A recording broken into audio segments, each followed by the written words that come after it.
asing lagi bagi kita. Bahasa merupakan alat komunikasi yang berupa sistem lambang bunyi yang dihasilkan oleh alat ucapan manusia. Nah, bahasa itu sendiri terdiri dari kata-kata ataupun kumpulan kata. Menurut ahli bahasa, kosakata tersebut disusun secara alfabetis atau menurut urutan abjad, disertai dengan penjelasan artiannya dan dibukukan menjadi sebuah kamus.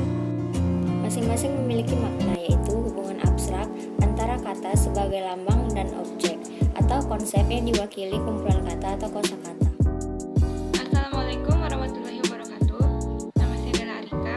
Saya akan menjelaskan materi hakikat bahasa di bagian fungsi bahasa. Nah, jadi pertama, fungsi bahasa itu sebagai alat komunikasi.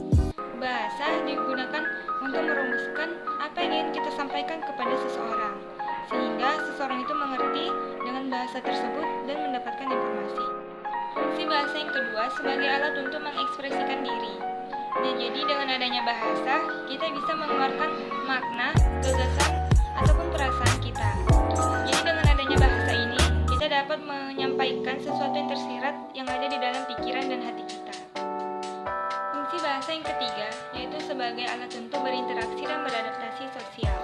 Nah, jadi ketika kita nih berada di kalangan orang yang banyak, di kalangan masyarakat, pastinya kita membutuhkan bahasa untuk saling berbicara dengan mereka. Nah, jadi semakin banyak kita menguasai banyak bahasa, otomatis orang yang ada di sekitar kita akan mudah memahami apa yang kita sampaikan, dan kita akan mudah berbaur dengan mereka. Assalamualaikum warahmatullahi wabarakatuh. Perkenalkan, nama saya Widya Ramadina, NIM 0601202044. Di sini saya akan menjelaskan tentang ciri atau sifat bahasa. Nah, ciri atau sifat bahasa itu terbagi menjadi 11. Dan yang pertama itu, bahasa adalah sebuah sistem. Yang kedua, bahasa berwujud lambang. Yang ketiga, bahasa bersifat arbitrer. Yang keempat, bahasa itu bermakna. Yang kelima, bahasa itu bersifat konvensional. Yang keenam, bahasa itu bersifat unik. Yang ketujuh, bahasa itu bersifat universal. Dan yang ke-8, bahasa itu bersifat produktif. Yang ke-9, bahasa itu bersifat bervariasi. Dan yang ke-10, bahasa itu bersifat dinamis, serta bahasa itu bersifat manusia.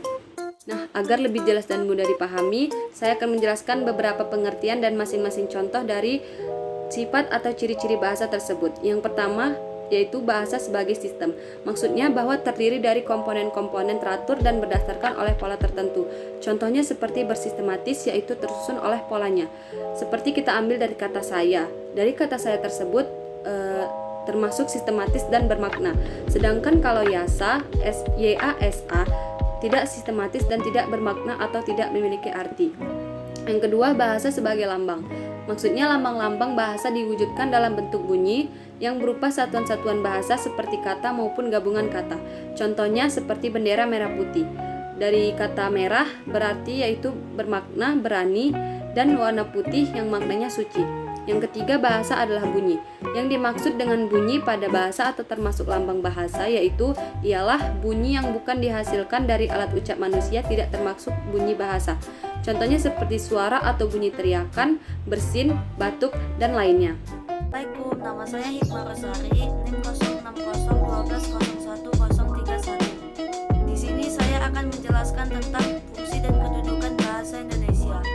Di dalam Sumpah Pemuda, bahasa Indonesia diangkat menjadi bahasa nasional. Dan di dalam pasal 36 disebutkan bahwa bahasa negara ialah bahasa Indonesia. Fungsi dan kedudukan bahasa Indonesia dibagi menjadi dua bagian, yaitu satu sebagai bahasa nasional, di mana bahasa nasional di sini memiliki tiga fungsi, yaitu satu sebagai lambang identitas nasional, yang kedua sebagai lambang kebanggaan nasional, dan yang ketiga sebagai alat pemersatu bagi masyarakat yang memiliki latar budaya bahasa yang berbeda-beda. Fungsi dan kedudukan bahasa Indonesia di bagian kedua yaitu bahasa negara, di mana memiliki 4 fungsi. 1. Sebagai bahasa resmi negara.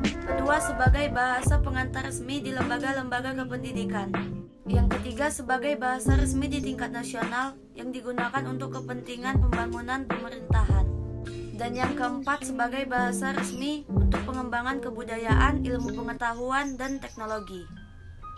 Sekian penjelasan dari saya. Mohon maaf jika ada kesalahan. Wassalamualaikum warahmatullahi wabarakatuh.